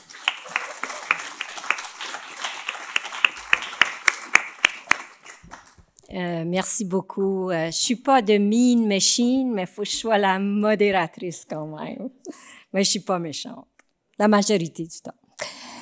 Alors là, on a parlé d'études cliniques. Ça vous démontre que il y a la science qui fait partie du développement de tout ça. Et au CHUM, on a tous ces éléments. On a des éléments d'expertise clinique et puis là, on va aller dans un autre volet qui est fort intéressant et d'à propos. Et pour nous présenter sur qu'est-ce qu'on appelle la recherche translationnelle, c'est-à-dire que ça va du patient au laboratoire même avec des souris. Et il y a un lien entre les deux. On est content d'avoir avec nous Dr. Roy Ajar. C'est un chirurgien qui s'est entraîné, entre autres, à l'Université de Montréal, qui, pendant son entraînement, a fait un PhD en sciences biomédicales et qui est actuellement aux États-Unis à la clinique Mayo pour parfaire sa spécialité et par la suite revenir avec nous. Et il va nous parler d'un autre volet bien intéressant. Merci, Roy. Bonjour tout le monde. Merci, Dr. Richard. Merci pour l'invitation. Je suis très content d'être ici. Donc, on va essayer de démystifier ensemble la recherche translationnelle et fondamentale, en quelque sorte, sur le cancer colorectal. Et quand on parle de recherche translationnelle, on parle de cette transition des patients, des données cliniques qu'on a en pratique clinique, vers la recherche en laboratoire, donc sur des modèles in vitro, comme des lignées cellulaires, des modèles in vivo, comme des modèles animaux, donc des souris, entre autres. Et avec ces données-là, mais on retourne à la pratique clinique aux patients pour appliquer ces nouvelles connaissances qu'on avait acquises pour tenter d'améliorer l'évolution des patients sous forme, entre autres, d'essais cliniques tels que présentés par Dr. Jamal. Donc, en cancer colorectal spécifiquement, on essaye de comprendre deux choses. Donc, premièrement, quels sont les mécanismes impliqués dans la carcinogenèse colorectale? Qu'est-ce qui fait en sorte que le cancer se développe? Qu'est-ce qui fait en sorte qu'il progresse plus vite ou plus lentement? Et d'une autre part, quelles sont les interventions possibles qu'on peut faire pour améliorer la guérison des patients? Donc, j'ai mis quelques images ici qui résument la recherche actuelle sur ce sujet-là. Il y a beaucoup d'intérêt sur les habitudes de vie. Donc, on sait qu'il y a de plus en plus d'études qui parlent de la diète, notamment les viandes rouges ou transformées qui semblent être associées avec un risque de cancer plus élevé, la consommation de tabac, la consommation d'alcool, l'exercice physique ou le niveau d'activité physique. On essaie de comprendre comment ces éléments-là peuvent changer ou faire en sorte qu'un patient peut développer un cancer colorectal. D'une autre part, on a le système immunitaire et la réaction inflammatoire, entre autres, dans le corps humain. Non seulement son effet sur le cancer lui-même ou sur la réponse du cancer aux différents traitements, mais aussi sur comment ces traitements-là peuvent interagir avec notre système pour faire changer la trajectoire du cancer, le faire progresser plus lentement, plus rapidement, ou aussi améliorer la guérison chirurgicale. Puis ça, c'est un sujet d'intérêt sur lequel on travaille ici au CHUM, que je vais présenter dans la prochaine diapositive. Et j'ai mis évidemment le microbiome parce que c'est un sujet très à la mode. Ça fait pas très longtemps qu'on travaille là-dessus et on pense que c'est le lien manquant qui existait entre la diète, entre les habitudes de vie, le système immunitaire, la réponse au traitement et le cancer lui-même. Et pourquoi le microbiome? Parce qu'on a des trillions de micro-organismes dans l'intestin. La densité la plus élevée de bactéries qu'on a dans le corps se trouve dans le côlon et dans le rectum. Il est juste inévitable que ces micro-organismes-là aient un effet, en fait, sur la maladie et sur la réponse au traitement. J'ai mis le nom de 2 bactéries parce que l'une des premières études, en fait, qui avait démontré qu'il y avait possiblement un effet entre le microbiome et le cancer colorectal est apparue, en fait, il y a quelques années par Dr. Cynthia Sears à l'Université Johns Hopkins, qui avait démontré qu'une souche spécifique de E. coli pouvait collaborer avec une souche spécifique de B. fragilis. Ce n'est pas tout le monde qui est porteur. Ça peut parfois faire en sorte qu'un cancer se développe. Encore une fois, pas chez tout le monde. Ça dépend de la prédisposition de la personne face à ces bactéries-là. Donc, ça complexifie un petit peu plus ces relations-là. Ce qu'on avait démontré ici au CHUM, parce qu'on a un laboratoire au centre de recherche du CHUM avec Dr. Manuela Santos, avec qui Dr. Richard et moi avons travaillé, on a démontré d'une part que le microbiote intestinal influence la guérison après la chirurgie. Puis on était l'une des premières équipes au monde, en fait, qui ont démontré ça. Ce qu'on avait fait, c'est qu'on avait pris des échantillons de patients, des échantillons de sel qu'ils nous ont donnés avant l'opération. On a pris ces échantillons au labo, on les a analysés sous microscope, on les a transférés à des souris. On a regardé qu'est-ce qui se passait chez la souris après qu'on opère la souris avec le microbiome de patient. Puis on était très surpris de voir que certains patients qui avaient des infections graves ou des complications majeures après l'opération, mais que leur microbiote faisait exactement le même effet chez la souris. Et de là, on a isolé les bactéries potentiellement impliquées, on a identifié des bactéries possiblement impliquées dans le processus de guérison. On a démontré également que le microbiote influence la barrière intestinale. Donc, c'est quoi la barrière intestinale? On a beaucoup de bactéries dans l'intestin. Avec une charge bactérienne aussi forte, en temps normal, on développerait une infection. Mais on ne développe pas d'infection parce que notre intestin a une barrière de bonne qualité pour prévenir la communication entre ces bactéries et le reste du corps humain. Parfois, cette barrière n'est pas tout aussi efficace, ce qui peut induire de l'inflammation, sans qu'on le sache, sans symptômes. Et on pense que le microbiote peut influencer la qualité de la barrière et changer le comportement du cancer et la réponse au traitement, encore une fois. Et finalement, on a publié un article récent où on démontre que le microbiote peut même avoir un effet sur la récidive du cancer parce qu'il consolide justement la barrière, il prévient que les cellules s'échappent de l'intestin vers la circulation sanguine et surtout après l'opération, en favorisant une meilleure guérison et en rétablissement un petit peu l'équilibre dans le corps humain, ça peut prévenir que le cancer se cache dans d'autres organes et réapparaît plusieurs années plus tard. Et donc, on revient une fois au volet translationnel. On a utilisé en fait des échantillons de patients pour démontrer ces effets-là chez la souris. Et on a fait ça grâce à notre biobanque de maladies inflammatoires et néoplasiques du tractus digestif qu'on a ici au CHUM. Cette biobanque est supportée par le réseau de recherche sur le cancer, l'Institut du cancer de Montréal et le réseau canadien de banques de tissus. Et dans cette biobanque, on demande à nos patients, quand ils sont diagnostiqués, de donner, s'ils acceptent, évidemment, c'est purement volontaire, un échantillon de sel avant l'opération. Et ensuite, une fois durant l'opération, on prend des petits échantillons de tissus de tumeurs et de tissus sains qui sont prélevés en temps normal et un prélèvement de sang également. Puis, j'aimerais remercier en fait l'énorme équipe qui travaille sur cette biobanque, autant dans le laboratoire avec Nassima, Claire et Gabriella, qu'avec l'équipe clinique Déby et le reste de l'équipe qui font en sorte que ce soit possible. Et un grand merci aux patients parce qu'on réalise que même si ça peut paraître simple de donner un échantillon, ce n'est pas évident de le faire quand on a énormément de choses à gérer avec la maladie. Et finalement, les interventions avec les 2 dernières diapositives. Donc, c'est quoi les interventions qu'on teste actuellement pour améliorer la guérison et la réponse à la chimiothérapie, à la radiothérapie et à l'immunothérapie? Bien, on a les probiotiques, qui sont des bactéries vivantes qu'on peut tester, donner pour voir si ça a un impact. Les prébiotiques. Donc, les prébiotiques, c'est la nourriture qu'on donne à nos bactéries intestinales. Donc, un exemple très simple, ce sont les fibres alimentaires qu'on mange. Les bactéries dans notre intestin consomment ces fibres et parfois, elles ont des effets bénéfiques en consommant ces fibres.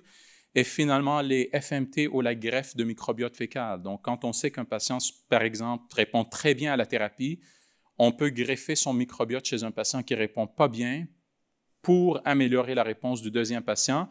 On n'a pas encore d'études en cancer colorectal. On espère que ça s'en vienne sous peu. Dr Jamal avec Dr Outi au CHUM ont de l'expérience sur ces études-là dans d'autres types de cancers, comme le mélanome, par exemple. Donc, on est très optimiste face au futur. Et comment on peut prédire la réponse au traitement? Ça, c'est un autre volet sur lequel on se concentre, donc via l'utilisation de l'intelligence artificielle. On a déjà utilisé cette approche-là pour détecter quelles bactéries peuvent être impliquées dans le processus de guérison, et c'est comme ça, avec un protocole d'apprentissage par machine, qu'on a identifié 2 bactéries qui étaient potentiellement impliquées, des analyses multi-omiques. Donc, c'est quoi multi-omique? Bactériomique, protéomique, en analysant des protéines. Métabolomique, en analysant le métabolome ou toutes ces molécules produites par les bactéries. Donc, en combinant toutes ces données-là, on peut potentiellement trouver des données qui peuvent prédire la réponse au traitement. Et finalement, tel que ça a été mentionné par tout le monde, on ne pense pas que c'est le même comportement de la tumeur ou c'est la même réponse au traitement à laquelle on peut s'attendre chez tous les patients. On pense qu'on tombe de plus en plus dans des approches de médecine personnalisées. Et on prévoit et on espère que dans quelques années, on puisse dire aux patients, on va analyser votre microbiome ou votre système immunitaire avant la chirurgie et basé sur les résultats ou avant le traitement, et basé sur les résultats, on va vous offrir tel traitement personnalisé, telle fibre en supplément ou tel probiotique ou tel prébiotique parce que votre microbiome nous dit que vous allez répondre plus à l'option A plutôt qu'à l'option B. Donc, il y a beaucoup d'effervescence actuellement sur ce sujet. On est très excités. Encore une fois, merci beaucoup pour l'écoute. Merci à tous nos patients et leurs proches qui fassent en sorte que la biobanque survive et contribue à toute la recherche en laboratoire qu'on fait. Et ça me ferait plaisir de prendre des questions peut-être un peu plus tard.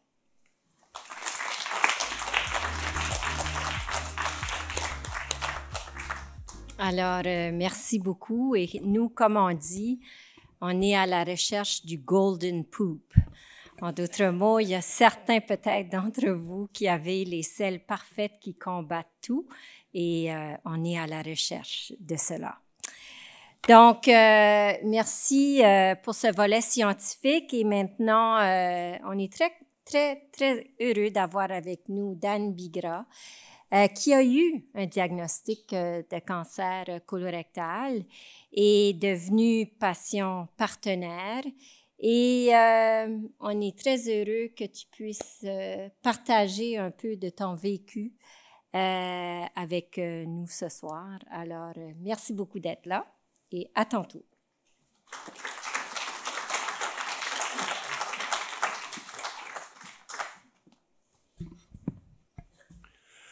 Je suis très content d'être là parce que l'information ne peut pas rentrer entièrement chez un patient comme ça rentre chez un professionnel, mais c'est d'un intérêt total. Puis je trouve qu'on devrait faire ça de plus en plus public pour que ça informe de plus en plus de gens. Plus c'est réel, le danger d'un cancer, souvent, c'est l'imagination. Alors, plus on est confronté au réel, mieux on s'en occupe. Moi, ça a commencé simplement, puis il n'y avait pas de mot cancer à ce moment-là. C'est une fièvre très, très violente dans la nuit. Je me dis, oups, la grippe va être laide demain. On sait tous qu'une grippe d'homme, c'est un petit rhume chez la femme quand il n'y a pas de public. Mais je me dis, ça va être raide, puis finalement, il n'y a pas de grippe. Je dis, bon. Puis la deuxième nuit de fièvre. Puis là, je me dis, oups, il y a peut-être une nouvelle que je ne veux pas entendre. Fait que j'ai appelé mon médecin. J'ai la chance encore d'avoir mon médecin de famille, puis je suis à l'âge où est-ce qu'on les perd. Ils prennent toute leur retraite, les hosties. Et ils ont le droit. Après une vie passée dans ces métiers-là, ils ont parfaitement le droit. Mais en tout cas, moi, j'ai encore la mienne pour l'instant. Et puis, j'étais là voir, puis ça prend un certain temps, poser des questions. Tu sais, au début, un médecin, un omni, ben ça pose des questions, ça fait une enquête. Puis après ça, dit, je vais te référer en médecine interne. Fait que là, il a fallu prendre un rendez-vous là aussi. Ça a été plus long. Là, il y a ce médecin a dit, on va te faire passer des tests. Ça prend du temps avant que ça revienne, mais bon, c'est comme ça. Aucun problème. Et puis, il dit à la fin des tests, il dit, on va demander cancer aussi. Comme une petite anecdote. Je dis, est-ce que c'est une petite anecdote, une précaution, ou il essaie de me passer un message? Tout passe dans ce temps-là. Fait que là, j'ai allumé un peu. Je vous dis ça juste parce que moi, j'ai pas eu le choc de quand on a dit le mot cancer. Je me suis pas évanoui, là. Puis c'est parce que les choses se sont bien passées pour moi. Je sais que c'est différent pour tout le monde, puis que ça aurait pu se passer de façon très, très différente. Par la suite, en attendant mes résultats, j'étais en train de visiter une salle à Montréal, au centre-ville, faire mon lancement de disques, de livres et de nouvelles tournées. Et puis, je visitais avec mes techniciens pour voir si qu'est-ce qu'on pouvait faire de la salle, comment s'en servir du mieux possible. Et puis là, j'ai plié en deux, mais d'aplomb. J'ai rarement plié en deux comme ça. Puis j'ai fait des arts martiaux, j'ai pris des shots, puis ça ne plie pas comme ça. Et j'ai été aux toilettes 2 fois, puis après ça, j'ai dit à mes techniciens, vous me ferez un rapport, puis moi, je m'en vais checker quelque chose à l'hôpital. D'après moi, il y a quelque chose qui ne fonctionne pas. Et puis, j'avais le choix entre Notre-Dame puis Saint-Luc. Puis, dans ma tête, je dis, Saint-Luc, c'est vrai, ils soignent des dopés, fait qu'ils me sont plus sympathiques. Est-ce qu'on m'a dit que c'est encore le cas? Alors, merci beaucoup. Et puis, j'ai atterri dans le bureau du docteur Lugnarat, à qui j'ai parlé au téléphone, et puis à qui j'ai promis que je parlerais dans son dos ici ce soir. Et ça a été un médecin assez extraordinaire. D'ailleurs, je veux me grouiller de faire un merci au docteur Lugnarat, à toute l'équipe. Paul Arcan fait la même chose, parce qu'au CHUM, on est traité d'une façon absolument extraordinaire. Et puis, surtout à Cathy, mon infirmière pivot. Ça, pivot, ça veut dire qu'il y a de la marde qui se dirige vers elle de tous les côtés, puis qu'elle gère ça calmement. Moi, j'aurais pas patience. Et qu'il faut être très solide, physiquement, puis très humaine aussi. Fait que merci beaucoup. Je vais m'en rappeler. Le docteur Lugnarat dit, on va te passer des tests. Avant ça, quand je suis arrivé à l'urgence, quand tu arrives à l'urgence plié en deux, il te demande votre dos, M. Bigra, il dit non, le ventre. Oh, calvaire, là, tu viens de passer vite en maudit, là. Il n'y a pas de niaisage. Et puis, les tests ont été passés, puis là, j'entends les vocabulaires des gens qui me parlent. C'est peut-être une maladie de Crohn, ce qui n'est pas très chouette. Ou si t'es vraiment bad-lucké, un cancer, peut-être arrêter de me le dire, je commence à comprendre, là. Et puis là, j'ai rencontré le docteur Lugnarat qui m'a confirmé le diagnostic de cancer et qui m'a dit, vous revenez dans 10 jours, vous allez être opéré. C'est pas, une fois que tu as mis les pieds dans le système, ça va vite, puis c'est efficace.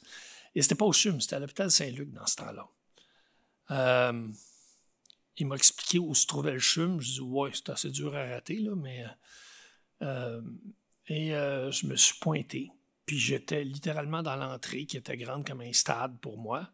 J'étais, avec les petits rideaux alentour de ton lit, tout le bébé, je suis installé, puis l'anesthésiste me cherchait, il dit, bon, ça fait 2 heures, vous cherchez, je suis content de vous voir. Je dis, c'est parce que je suis le seul patient, je suppose que tu cherchais, mais désolé de vous faire attendre. C'est parce que je me suis apporté de la lecture, je sais que je viens passer plusieurs jours ici, je suis très heureux, il n'y a aucun problème, vous me passez à l'heure que vous voulez, il n'y a pas de trouble. Le docteur Lugnarat m'a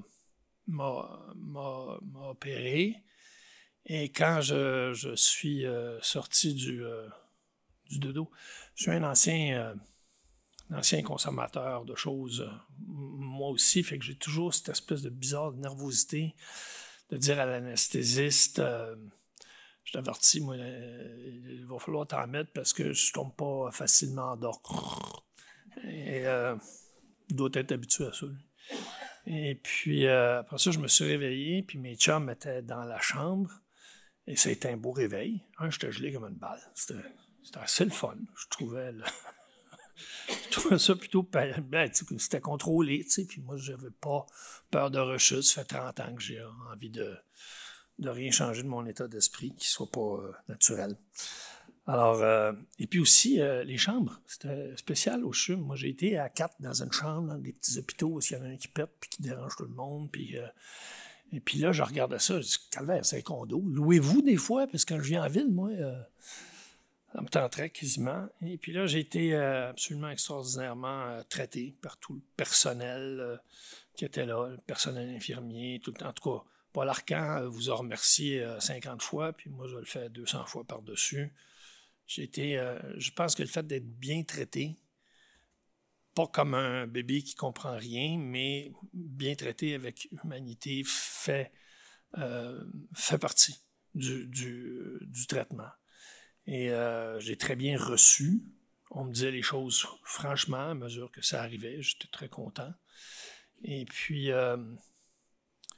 l'humanité qu'il y avait dans ces soins-là, par des gens qui travaillaient, je ne sais pas si c'est à toi, Cathy, que j'ai demandé, ou à une des infirmières qui s'occupait de moi, parce que cette journée-là, j'étais un petit peu... mais je me disais, travaillez-vous en patin à roulettes? Si, c'est pas possible. Parce qu'il y a un certain temps pour s'occuper de chaque patient, mais le CHUM, c'est plus grand. Vous devez courir, on se dit, oui, on court. Alors, ça, par exemple, ça ne s'adresse pas à vous. Ça, c'est des décisions politiques à prendre. Vous vous soignez. Et après ça, après l'opération, Dr. Lignerette m'a dit, t'as trop de métastases. Parce qu'il a fait des prélèvements. Et puis, il y avait trop de métastases. D'habitude, je recommande de prendre la chimiothérapie, mais à toi, il faut vraiment que tu apprennes parce que ça, tu passeras pas au travers. Bon. Ben, absolument. Moi, je suis venu pour me faire soigner, pas pour m'ostiner avec mes médecins. J'étais entièrement d'accord. Alors, il dit d'un, tu cancelles ton lancement. Hein? Mais non, c'est pas possible. Si tout est réservé. Il dit, c'est dans 15 jours, tu seras pas capable de marcher. Ah, OK. Bon, j'ai cancellé ça. Il dit, tu vas me canceller le show du refuge aussi. Malheureusement, ça, c'est pas possible, parce que le refuge va fermer. Alors, je suis obligé de le faire. J'avais un régisseur qui avait apporté son fauteuil de travail chez eux, puis qui me mettait ça sur le côté du stage. J'allais m'asseoir de temps en temps. Tout s'est très, très bien passé. Et par la suite, j'ai mentionné mon idée au docteur Lignerette de continuer mes shows. Je dis, ma gorge est sèche, mais que j'aille de la voix ou pas, ça n'a pas l'air à faire de différence quand je fais un show, fait que je continuerai. Il a fait une jolie grimace comme ça ne l'enchantait pas du tout. Il dit, le gros danger, c'est que tu tombes épuisé, puis tu as besoin de tes forces dans ce temps-ci. Je dis, oui, mais j'ai besoin de quelque chose à l'intérieur aussi. Puis moi, faire des shows, j'ai jamais le trac. C'est comme embarquer dans un manège, c'est ma récompense, faire des shows, faire mes tunes, puis qu'il y ait du monde, puis qu'on ait du fun, puis qu'on se fasse du bien. Elle dit, fais attention, pas tomber, parce que tu vas faiblir. Mais, fait que j'ai fait mon premier groupe de 2 shows ensemble à Lévis. Puis avant la première tourne, j'étais en train de tomber, mon bassiste m'a rattrapé, ça a été juste. Mais j'avais averti pendant le show, je vais signer les petits autographes, je vais prendre des photos, etc. Mais mes plaquettes, je ne sais pas si elles sont basses. Fait que je vais porter un masque. Puis là-bas, dans ce temps-là, je ne sais pas pourquoi personne ne s'énervait à l'idée de porter un masque à la main correcte. Et tout le monde dédramatisait avec moi. C'était le fun. Tout le monde avait, sur les photos qu'on prenait, j'avais mon masque, on se donnait le coude au lieu de se prendre dans nos bras, puis tout le monde avait un beau sourire. Puis au show suivant, il revenait me montrer ces photos-là de moi avec mon masque, puis ça a fait des soirées très sympathiques. Je passais proche tomber le premier soir, mais les autres soirs, pas. Alors, peut-être instinctivement, je gérais un petit peu mieux, on s'adapte. Et puis, je peux dire que ça a fait partie de mon traitement aussi, je crois. J'ai demandé au docteur Lignerette, puis il m'a dit, tu sais, les oncologues comme moi qui sont plutôt straight, je ne suis pas psychiatre, je ne suis pas psychanalyste, je suis oncologue. Je dis oui. Même nous autres, on comprend que le cancer, il y a des zones qu'on ne comprend pas encore. Fait que si ça vous fait du bien de faire vos shows, faites-les. Ça, c'est une affaire, c'est pas moi qui fais l'erreur. Il me tutoyait puis il me vous voyait des fois. C'était un peu mélangeant quand tu es gelé après l'opération, mais pour le reste, c'était très correct. Et puis, grâce à tout ça, donc, en m'écoutant, mais pas en contradiction de mes médecins, je me suis laissé soigner avec calme et bonté, parce que c'est comme ça qu'on me traitait.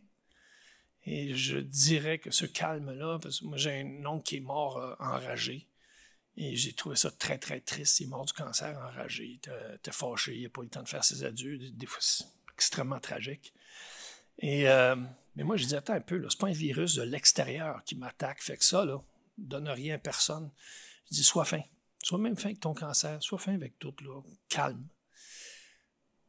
Quand c'est toi qui es dans le centre de cette affaire-là, puis qu'il faut que tu t'occupes de tes affaires, ça se fait très bien.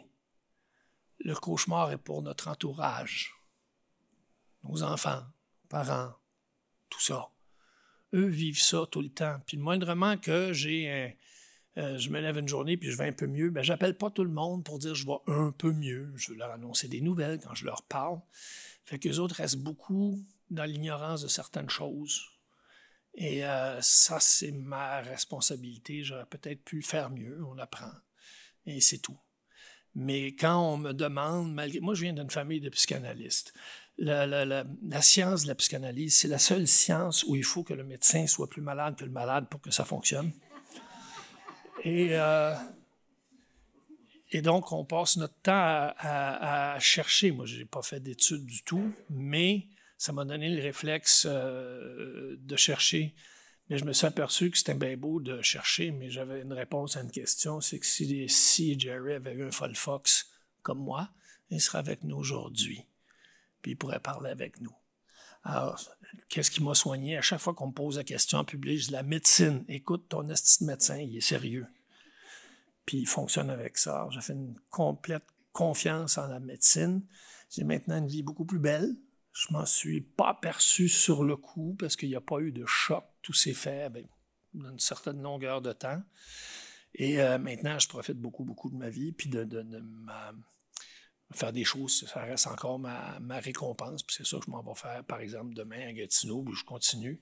Et puis pour ça, je remercie tout le monde. Et je souhaite fortement qu'on en parle plus puis qu'on apprenne plus de choses comme ça, évidemment, à la vitesse que nous autres, qui n'ont pas fait d'études, pouvons comprendre. Mais par exemple, les tests RSO-SI, je suis ambassadeur pour eux autres, j'essaie d'en parler un peu. Mais si tout le monde fait ça un peu plus, j'aimerais ça qu'il y ait plus de monde au courant, parce que moi, ça m'a éclairé énormément. C'est tout. Merci beaucoup.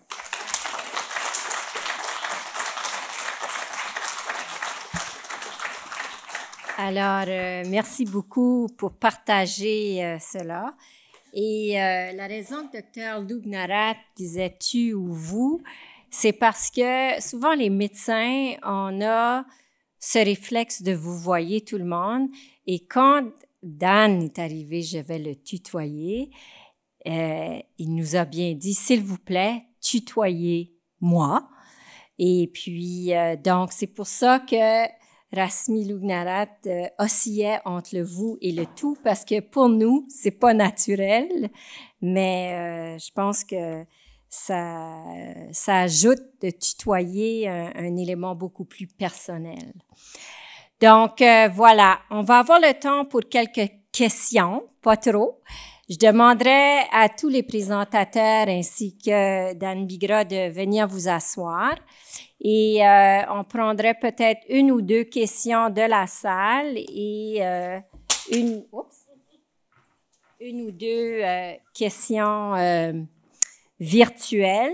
Et c'est Cathy qui va, la voilà déjà en place, fidèle au poste, qui va faire un peu la gestion des questions.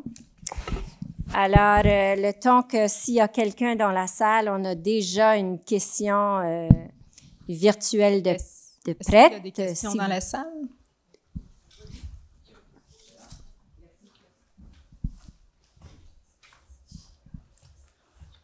Bonsoir, merci pour la conférence, c'était vraiment bien.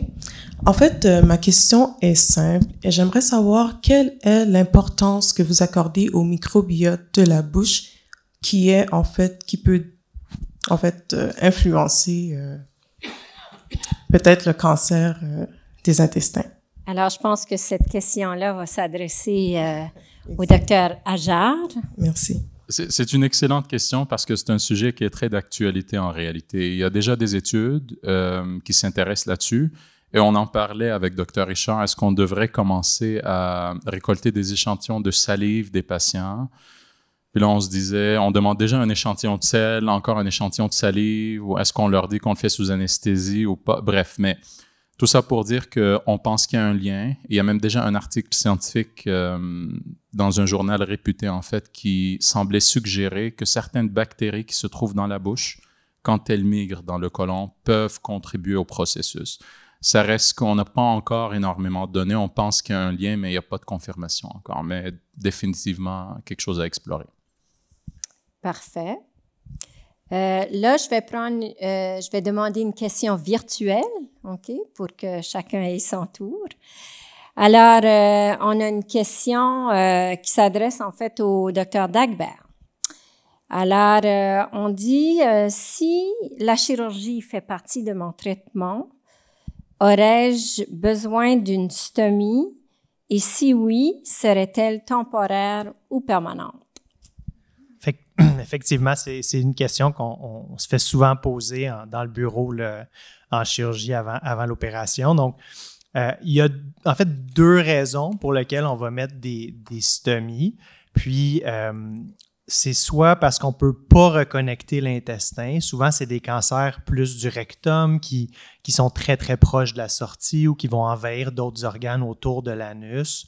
Et puis, à ce moment-là, malheureusement, la seule alternative qu'on a, c'est d'enlever le rectum, l'anus. On peut fermer en bas, puis on va mettre une stomie, un sac, qui va être permanent. L'autre raison pour laquelle on pourrait mettre une stomie, c'est pour protéger une connexion qu'on va faire. Donc, à ce moment-là, on peut reconnecter l'intestin, mais c'est une connexion qui est fragile. Puis à ce moment-là, on va mettre une stomie qui va être temporaire puis qui va être refermée lors d'une deuxième chirurgie, généralement 3 à 6 mois après la première.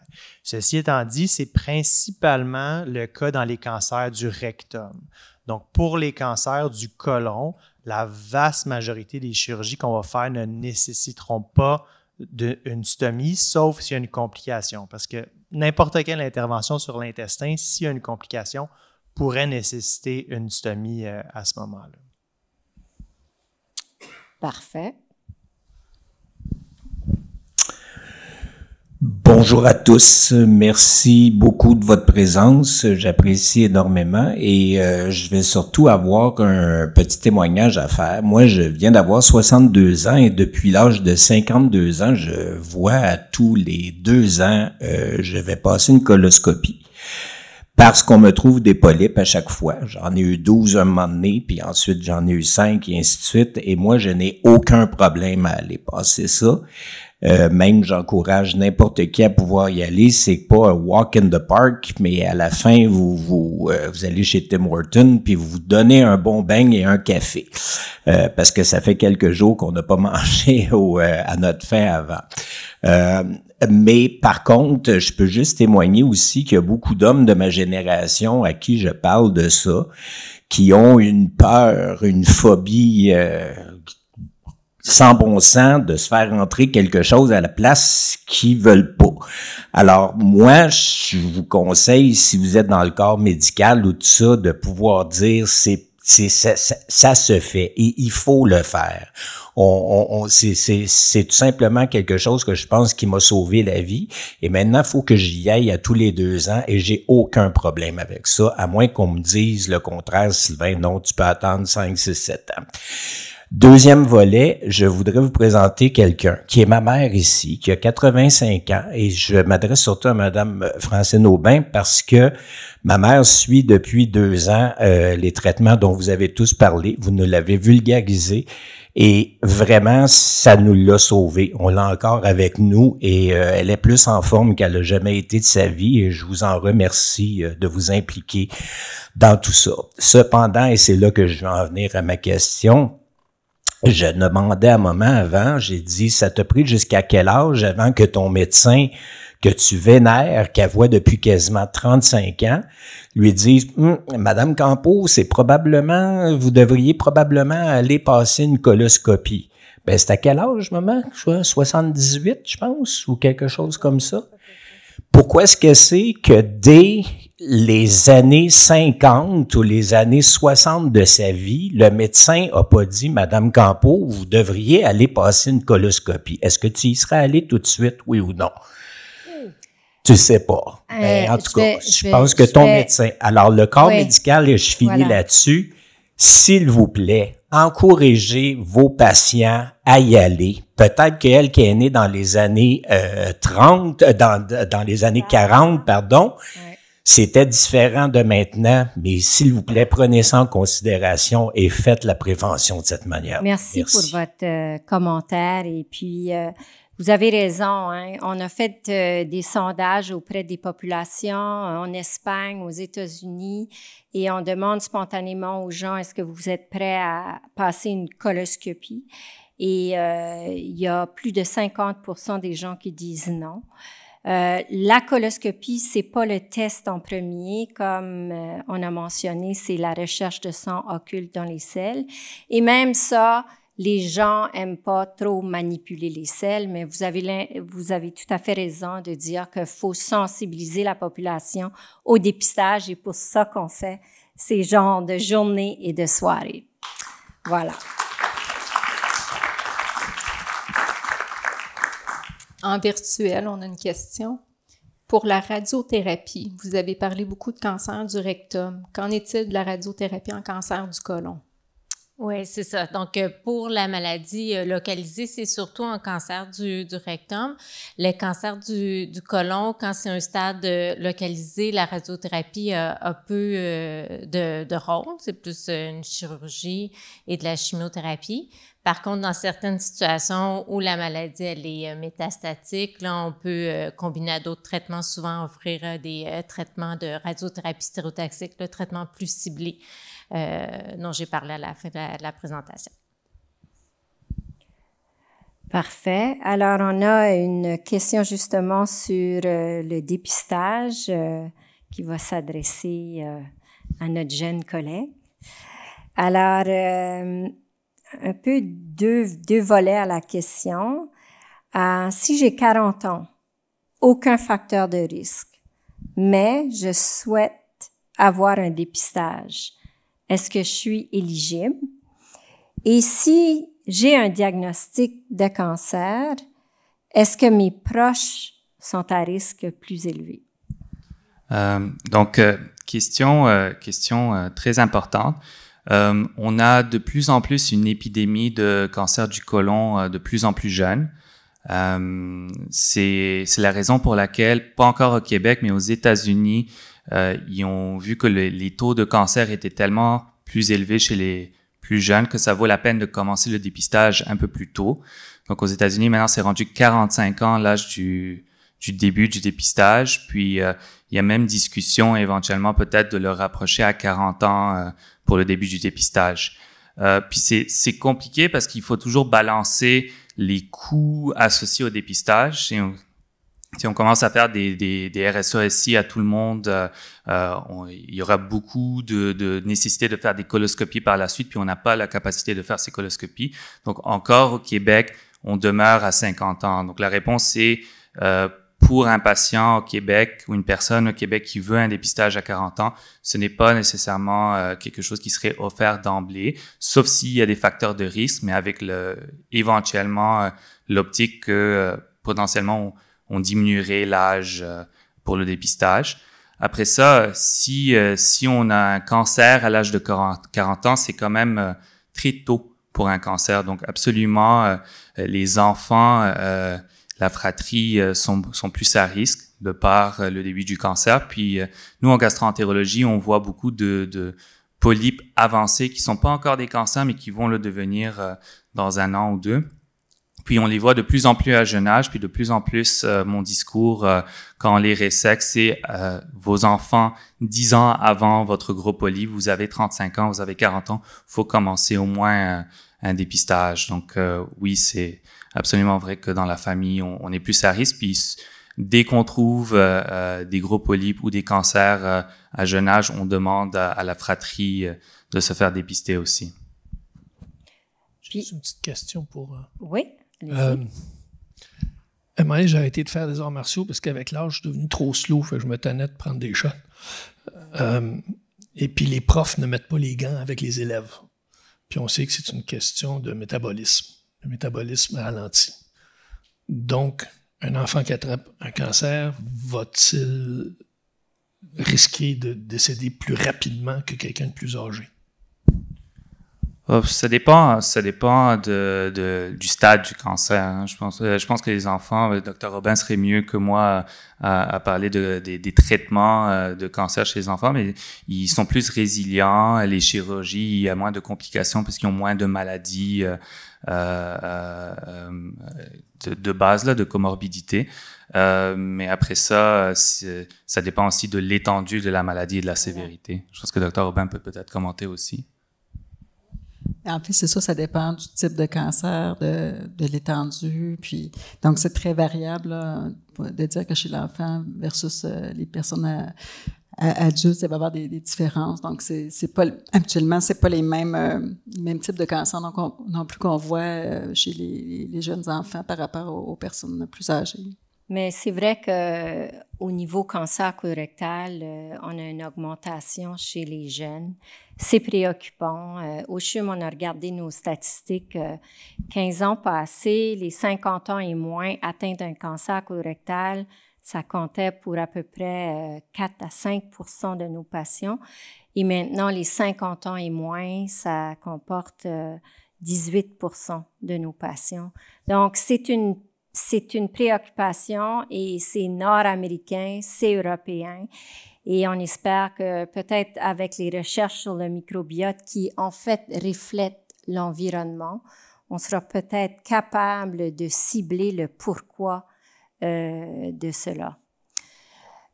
Donc, ça clore désolée, j'ai pas vu. Il y a une dernière question. Désolée. Oui. Ça va être la dernière question de la soirée. Allez-y. Bonjour, merci pour la présentation. J'ai une petite question, puisqu'on parle de ça, de microbiote, tout ça. Quelles sont les habitudes de vie qu'on peut adopter pour quelqu'un, pour la prévention, mais aussi peut-être après pour la guérison du cancer? Alors, je pense que je vais adresser la question au docteur Ajar. C'est une question, en fait, qui a fait l'objet d'une bonne partie de nos projets dans les dernières années. On sait que les habitudes alimentaires ont un impact sur la composition du microbiote intestinal avant et après la chirurgie. Et dans l'un des projets les plus grands qu'on avait fait, on s'est intéressé aux fibres alimentaires. On pense que les fibres ont pour effet de consolider la barrière intestinale, diminuer l'inflammation. Et pourquoi les fibres, en fait? Parce que les fibres sont fermentées par les bactéries intestinales et quand les bactéries fermentent ces fibres, mais elles produisent certaines molécules qui semblent être bénéfiques, non seulement pour la guérison, mais aussi contre le cancer. Ça a un double effet. On travaille sur quelques types de fibres. Il y a un projet clinique en cours avec Dr Richard. On n'est pas encore prêt à faire des recommandations sur quel type de fibres spécifiquement qu'il faut consommer, mais on sait que les fibres en général sont très bénéfiques pour la santé globalement. Puis on a des recommandations canadiennes qui nous disent combien il faut en consommer par jour. Et malheureusement, en Amérique du Nord et en Europe, on consomme beaucoup moins que ce qui est recommandé. Donc, si on commence par consommer la quantité recommandée, tout en maintenant de bonnes habitudes de vie, diminuer les aliments transformés, rester actif, on pense que ces éléments-là favorisent un meilleur microbiote en santé qui favorise la récupération chirurgicale et potentiellement l'impact sur le cancer également, pas juste via un effet sur le microbiote, mais aussi via un effet sur d'autres éléments du système immunitaire, entre autres. Donc, pour simplifier, pas de recommandation claire actuellement, consommer ce qui est recommandé par le Guide alimentaire canadien, restez actif et... Ne fumez pas, prenez pas trop d'alcool, mangez reste. pas trop de viande rouge, mangez pas trop de viande transformée. Et tout ça, ça a un impact indirect sur le bien-être. Merci. Donc, merci à vous tous d'être venus en présentiel et en virtuel. Un grand merci à nos conférenciers, très intéressante comme soirée. Merci à Cathy, merci à Dr Aubin, merci à Virage, merci à Madame Chouinard, merci à nos partenaires en oncologie, Pfizer, Amgen, Merck, Tyco. Et merci aussi à Cancer colorectal Canada qui nous ont permis d'avoir le colon géant. Et sur ce, on vous dit à l'année prochaine et gardez votre microbiote en bonne santé. Merci beaucoup.